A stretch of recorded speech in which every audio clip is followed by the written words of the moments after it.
The afternoon sun was shining brightly through the large glass windows of Elite Lux, one of the most expensive stores in downtown Manhattan. Inside, the store sparkled with designer handbags, expensive jewelry, and luxury clothing that most people could only dream of buying.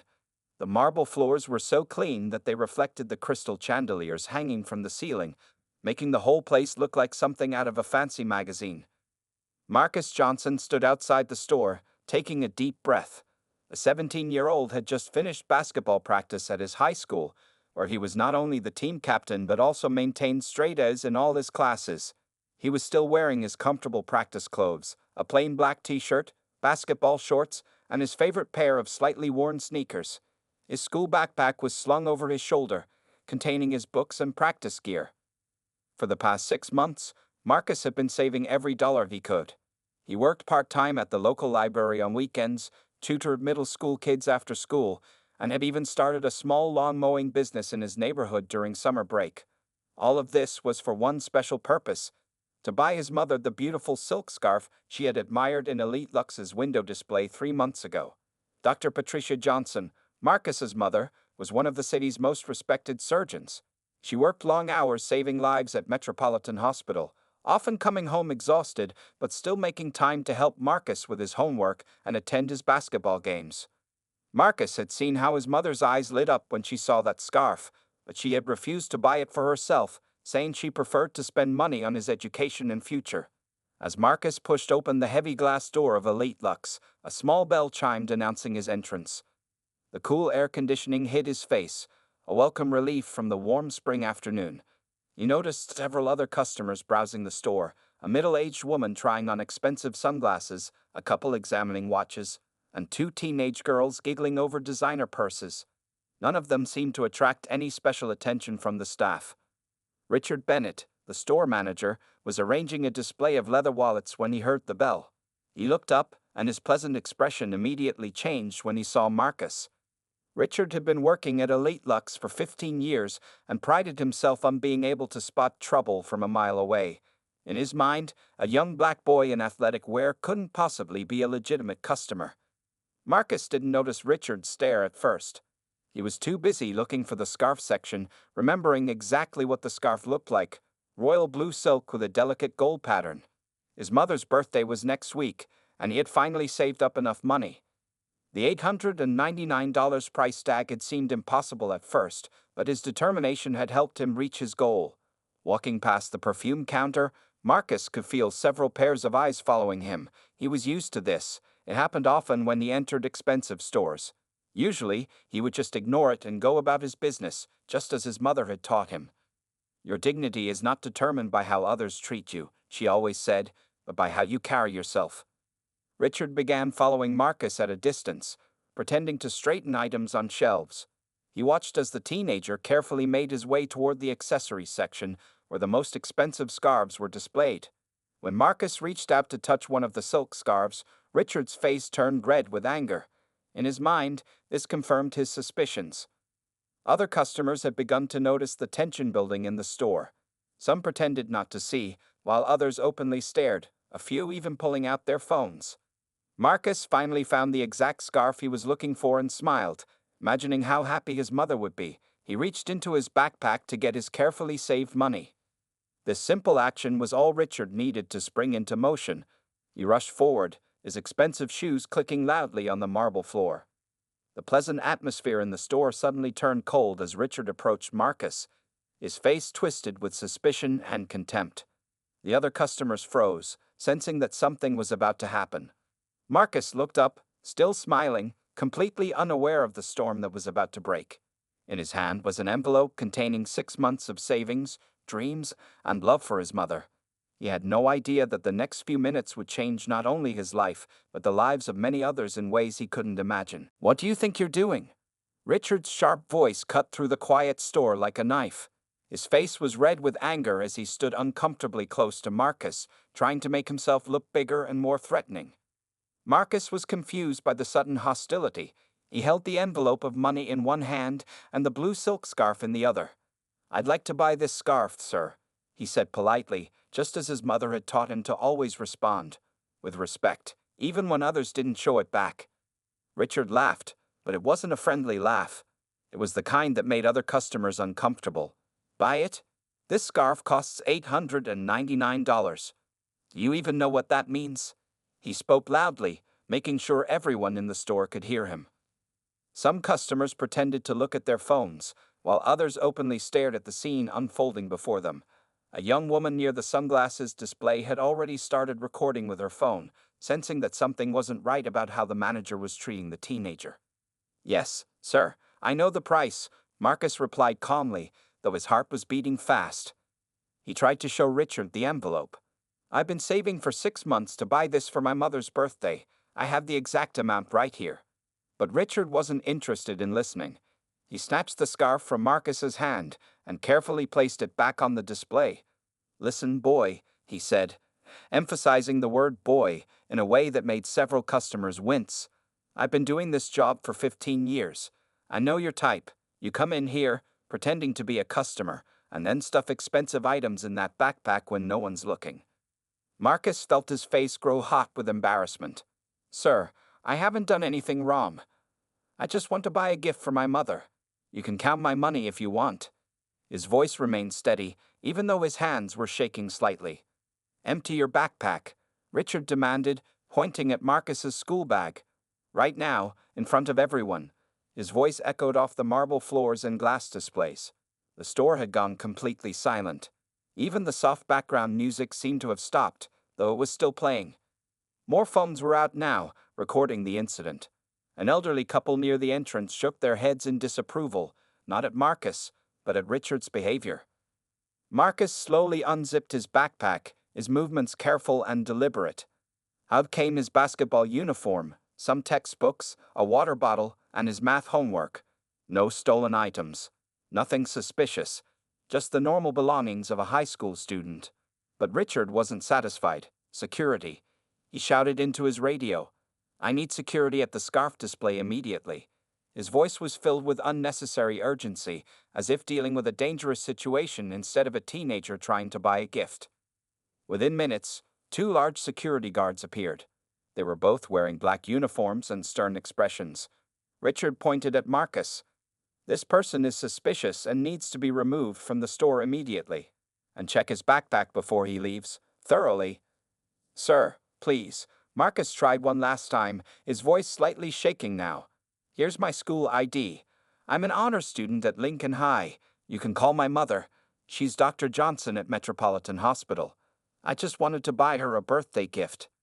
One of the security guards, a man named Tom, hesitated for a moment.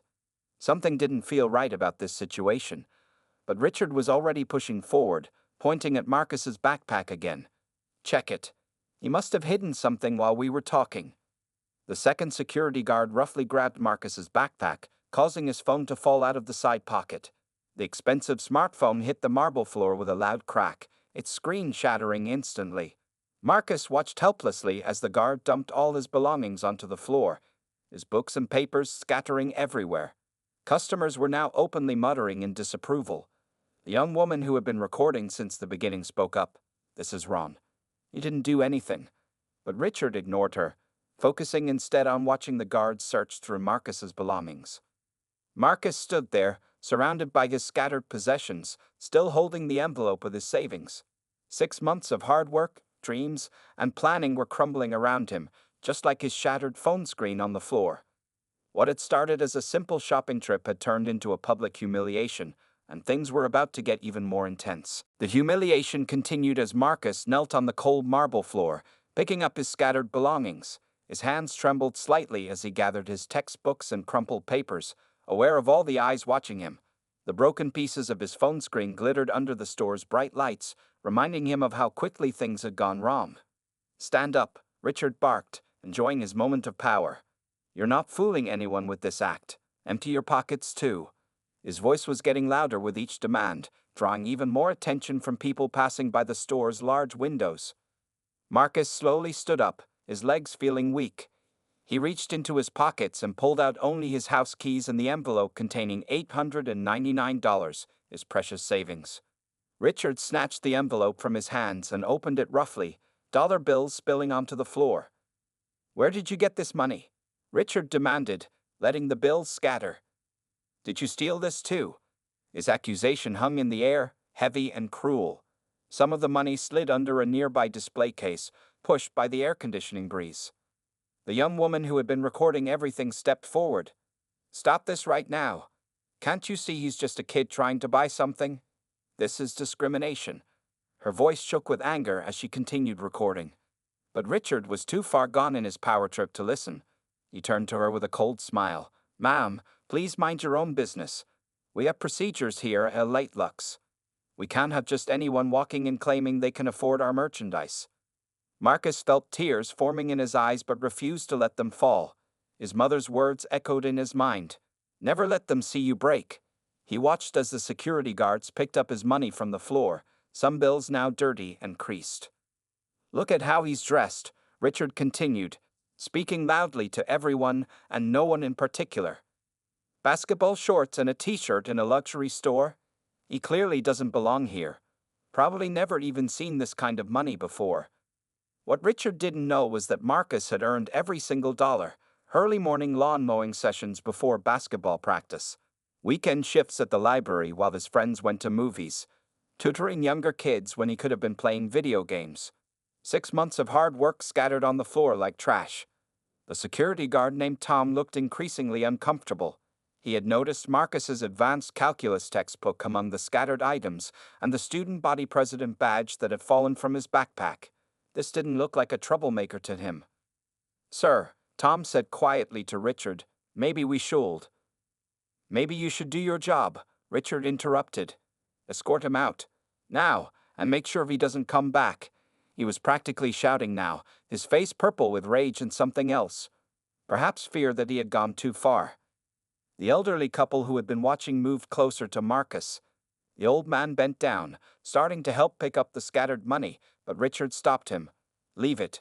Store property now. Consider it a handling fee for wasting our time." Marcus finally found his voice.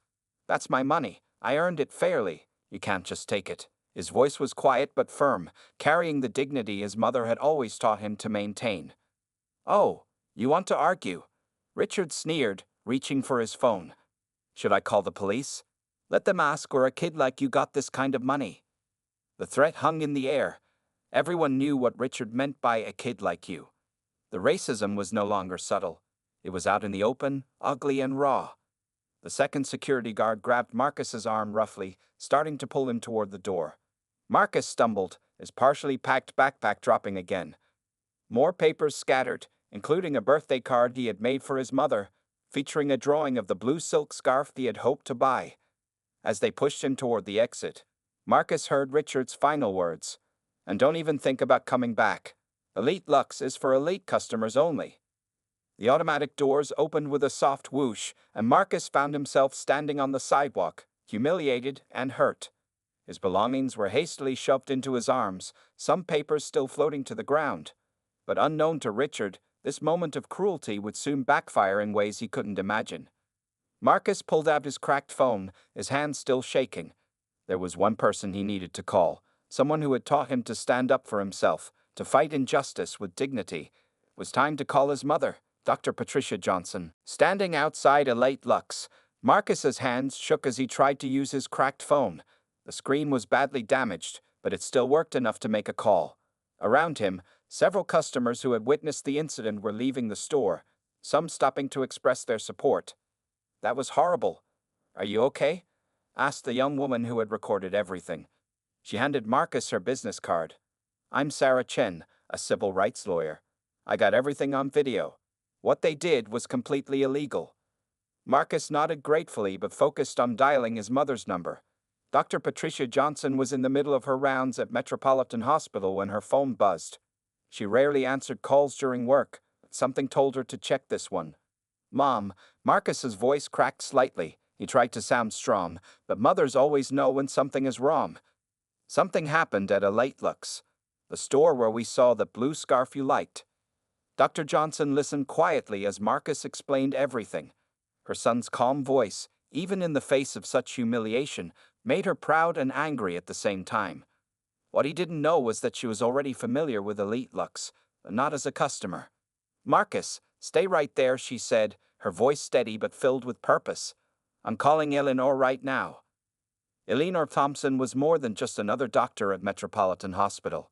She was the owner of Elite Lux, along with her husband, James Thompson. More importantly, she and Patricia had worked together on the hospital board for the past 5 years, fighting to improve healthcare access in underserved communities. Dr. Johnson's next call was quick. "Eleanor, it's Patricia. We need to talk about your store manager, Richard Bennett. He just humiliated my son and stole his money." "Yes, the same son who tutors your nephew in mathematics." Eleanor Thompson's gasp was audible through the phone. "Patricia, I'm leaving my meeting right now. Don't move.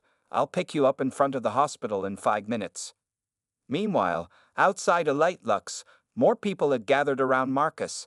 The elderly couple who had witnessed everything stayed with him, the old man offering him water from his shopping bag.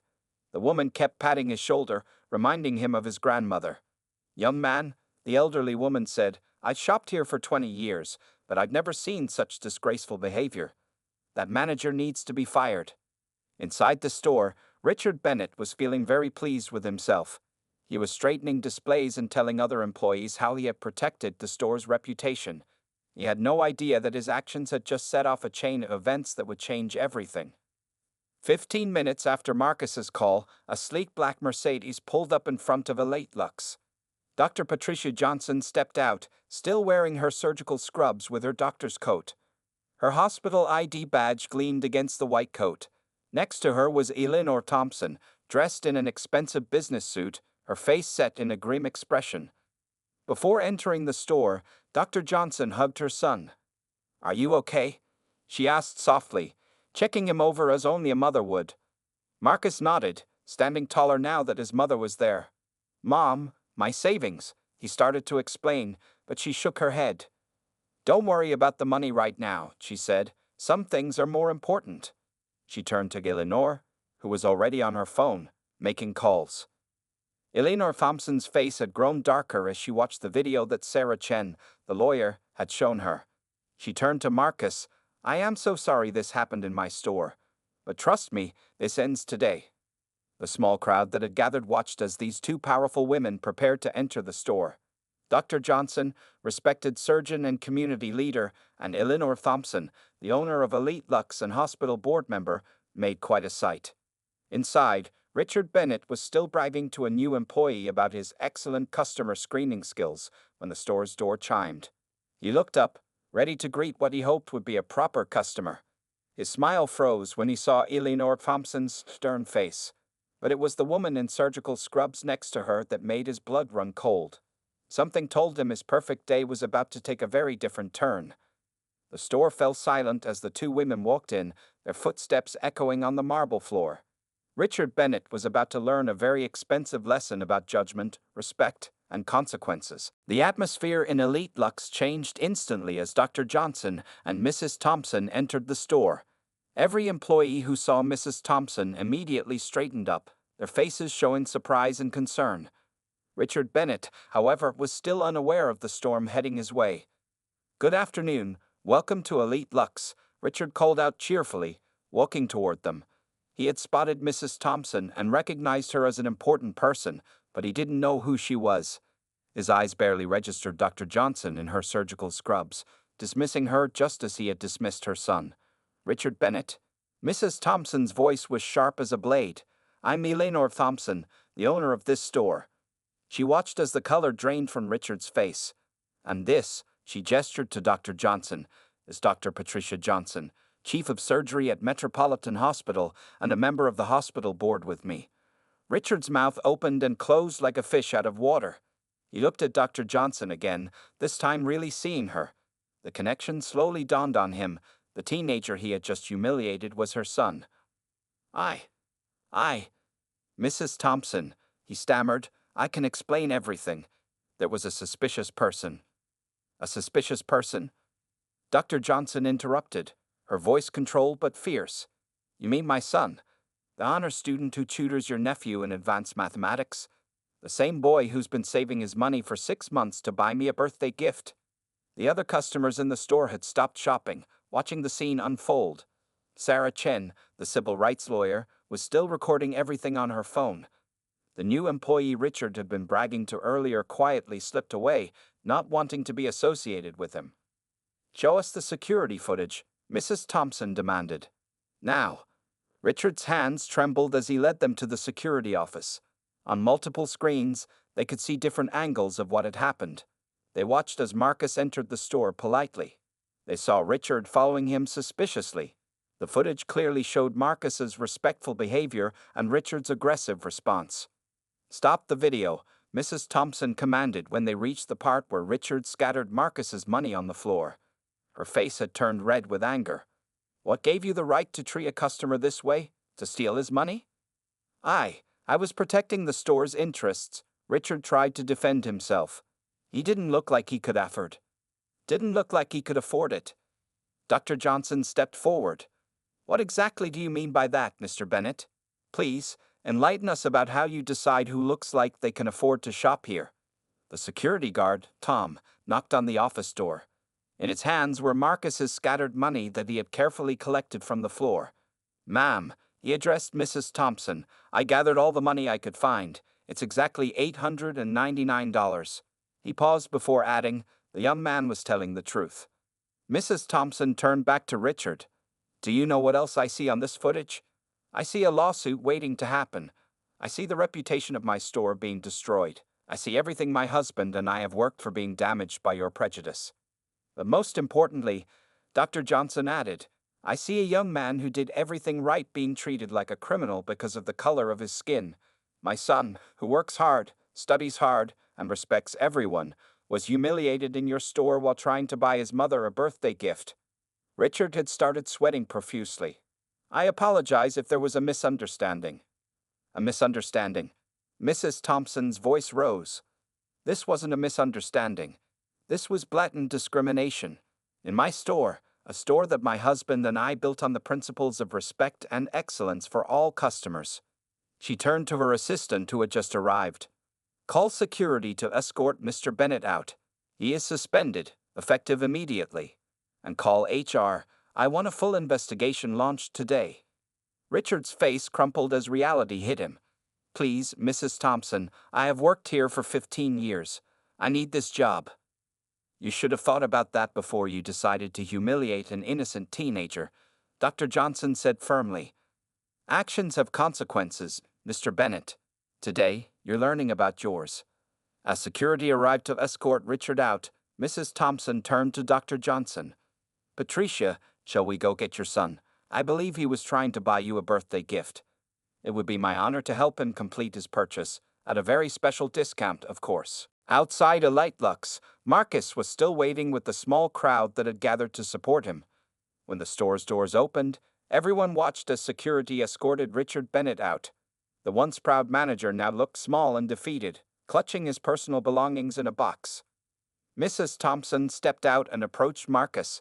"Young man, would you please come back inside and bring your supporters too? I want witnesses for what happens next." Her smile was warm and genuine, completely different from Richard's fake customer service grin. As Marcus walked back into the store, the elderly couple, Sarah Chen the lawyer, and several other witnesses followed. The store's atmosphere had completely changed. Every employee was now extremely attentive and respectful, though some looked nervous after seeing Richard's departure. "First," Mrs. Thompson announced, standing in the center of the store, "I want to make a public apology. Marcus Johnson, on behalf of Elite Lux, I am deeply sorry for the treatment you received today." Her voice carried through the store, making sure everyone could hear. Dr. Johnson stood proudly beside her son as Mrs. Thompson continued. "Not only are you welcome in this store, but I'm also particularly impressed by your dedication. Tom," she called to the security guard, "please bring the money you collected." Tom stepped forward with the envelope of carefully gathered bills. "I made sure to check under all the displays, ma'am. It's all here, $899. Mrs. Thompson shook her head. "Keep it, Marcus. Scarf is yours, free of charge. Consider it a small part of making things right." She turned to an employee. "Jane, please bring the royal blue silk scarf from the display." Marcus tried to protest. "Mrs. Thompson, I appreciate it, but I wanted to buy it myself. I worked hard for this money." Dr. Johnson squeezed her son's shoulder, tears of pride in her eyes. Even after everything that happened, he still wanted to pay his own way. I understand, Mrs. Thompson replied thoughtfully. Then how about this? The scarf is 70% off, and you can donate the remaining money to a cause of your choice. Perhaps something that fights against the kind of discrimination you face today. Before Marcus could respond, Sarah Chen stepped forward. If I may suggest something? I work with an organization that helps underprivileged youth learn about their rights and provides them with legal education. Marcus's story would be powerful there. The elderly woman who had stayed with Marcus added her thoughts. Young man, sometimes the best revenge is using bad experiences to help others. Take the discount and use your money to make a difference. Marcus looked at his mother, who nodded encouragingly. Okay, he agreed. I'll accept the discount and donate the rest, but I have one condition. Everyone looked at him curiously. This teenager, who had just faced horrible discrimination, stood tall as he made his request. I want Elite Lux to start an internship program for high school students from all backgrounds. Give them a chance to learn about business and fashion, regardless of how they look or dress. Mrs. Thompson's face lit up. Marcus, that's a brilliant idea. In fact, she turned to address everyone in the store. Starting today, Elite Lux will implement new policies. We'll have mandatory diversity training for all employees. We'll start the internship program Marcus suggested, and we'll establish a zero-tolerance policy for discrimination of any kind. Dr. Johnson hugged her son tightly. I'm so proud of you, she whispered. You took something ugly and turned it into an opportunity for change. The store burst into applause. Jane returned with the blue silk scarf, carefully wrapped in tissue paper. As she handed it to Marcus, other employees began approaching Mrs. Thompson with ideas for the new internship program. Sarah Chen was already making notes on her phone. I'll help draft the legal framework for these changes, she offered. Pro bono, of course. This store can become a model for other retailers. The elderly couple beamed at Marcus like proud grandparents. You see, the old man said, sometimes life's worst moments can lead to the best changes. As Marcus finally held the wrapped scarf, his mother's birthday gift, he realized something important. What had started as a horrible experience was transforming into something positive. He had stood his ground with dignity, just as his mother had taught him, and now real change was happening. Mrs. Thompson picked up the store's announcement microphone. Attention Elite Lux customers and employees. Today marks the beginning of a new chapter in our store's history. 1 month after the incident at Elite Lux, the store had undergone a complete transformation. The entrance now displayed a large sign reading, "Everyone welcome." Fashion has no boundaries. Inside, the changes were even more remarkable. Marcus sat in what used to be Richard Bennett's office, now converted into a training room. Around him, 20 high school students from different backgrounds listened attentively as he shared his story. These were the first participants in Elite Lux's new internship program, which Marcus helped design. So that's why we're all here today, Marcus concluded his story. Because sometimes, negative experiences can lead to positive change. The students, dressed in Elite Lux's new intern uniforms, looked inspired. Among them was Richard Bennett's own nephew, Tommy, who had insisted on joining after learning what his uncle had done. Dr. Johnson watched proudly from the doorway. She had just finished giving a presentation to Elite Lux's staff about unconscious bias in customer service. The blue silk scarf that had started it all was wrapped elegantly around her neck. She wore it to every training session as a reminder. Mom, Marcus called out when he saw her. Would you like to tell them about the changes at the hospital too? Dr. Johnson stepped forward, smiling. The incident had sparked changes far beyond Elite Lux. Metropolitan Hospital had started reviewing its own policies, ensuring that every patient received equal treatment regardless of their appearance or background. After what happened to Marcus, she explained to the interns, we realized this problem exists everywhere. So we started a program at the hospital where medical students shadow patients from different backgrounds. They learn firsthand about the challenges some people face in healthcare. Sarah Chen, the civil rights lawyer who had recorded everything, entered the room carrying folders. She now served as Elite Lux's legal advisor for their diversity initiatives. And don't forget about the legal education program we started, she added, passing out brochures to the interns. The program taught young people about their rights as consumers and citizens. Elite Lux had become its biggest supporter, offering their training room for weekly workshops. The store's transformation had caught the attention of national news, inspiring other businesses to follow suit. "Has anyone heard from Mr. Bennett?" asked one of the interns cautiously. Marcus nodded. "Actually, yes. After his suspension, he was required to attend sensitivity training and community service. Last week, he came to apologize." He paused, remembering the meeting. He was different, humbled. He admitted his prejudices and asked to learn how to do better. Mrs. Thompson, who had been listening from the back, stepped forward. "That's right. And while Mr. Bennett won't return as manager, he's agreed to share his story in our training sessions. Sometimes, the best teachers are those who've learned from their mistakes." The elderly couple who had supported Marcus that day had become regular visitors to the store. They now sat in on intern sessions, sharing their perspectives on how society had changed and how it still needed to change. "Look at these young faces," the elderly woman often said, "all getting a chance they might never have had before. And it all started because one young man refused to let injustice win." The store's sales had actually increased since the changes. Customers appreciated the inclusive atmosphere and diverse staff. The security guard Tom had been promoted to head of security training, teaching new guards how to treat all customers with respect. Next week, Marcus announced to the interns, "We're starting something new. Each of you will design a window display representing what inclusive fashion means to you. The winner's design will be featured for a month." The students buzzed with excitement. Among them was a girl wearing a hijab who had always dreamed of working in fashion but never thought she'd have the chance. There was also a boy in a wheelchair who was already showing talent for visual merchandising. Mrs. Thompson stood up to address the group. "Remember, what happened to Marcus could have ended very differently. He could have let anger take over. Instead, he chose to create change." She gestured around the room. "Look at what that choice created. A new internship program, legal education workshops, hospital diversity training, and most importantly, a community that stands together against discrimination." Marcus smiled as he watched the interns taking notes and sharing ideas. His mother's birthday gift had turned into something much bigger than a silk scarf. It had become a catalyst for change, proving that sometimes the worst moments can lead to the best opportunities.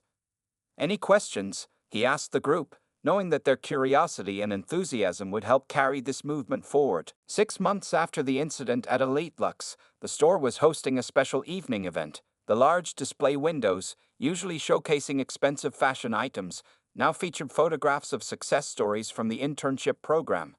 At the center was a framed photo of the blue silk scarf that had started it all.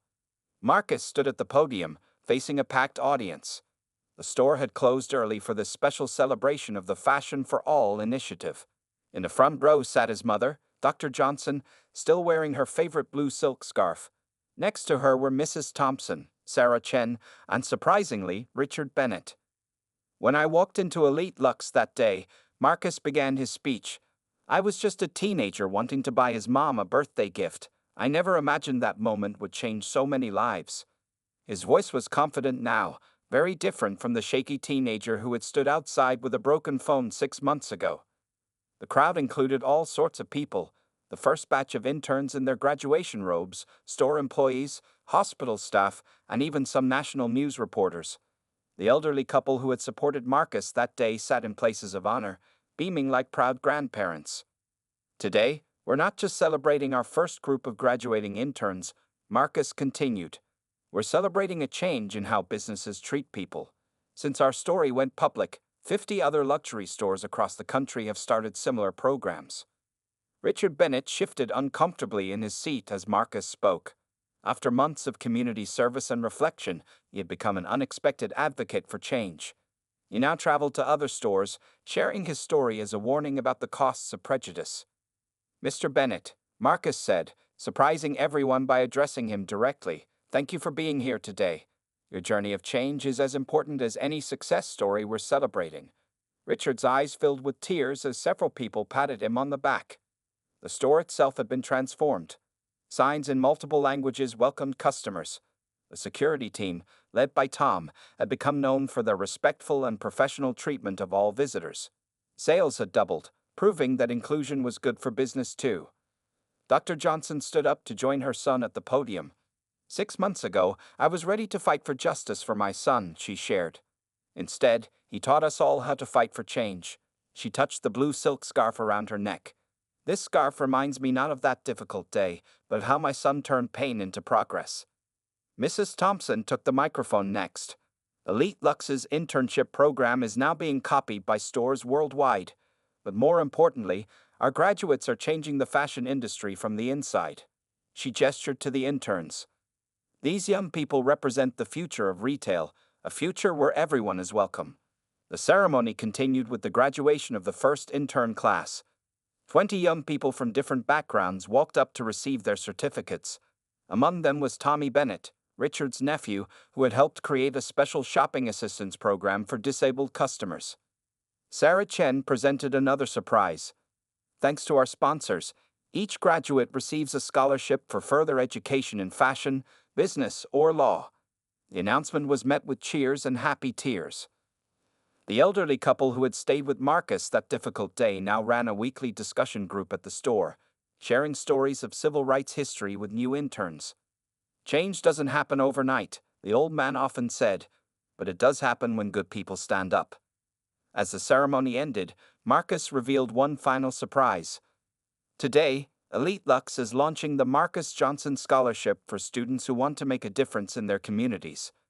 The crowd erupted in applause as Marcus hugged his mother tightly.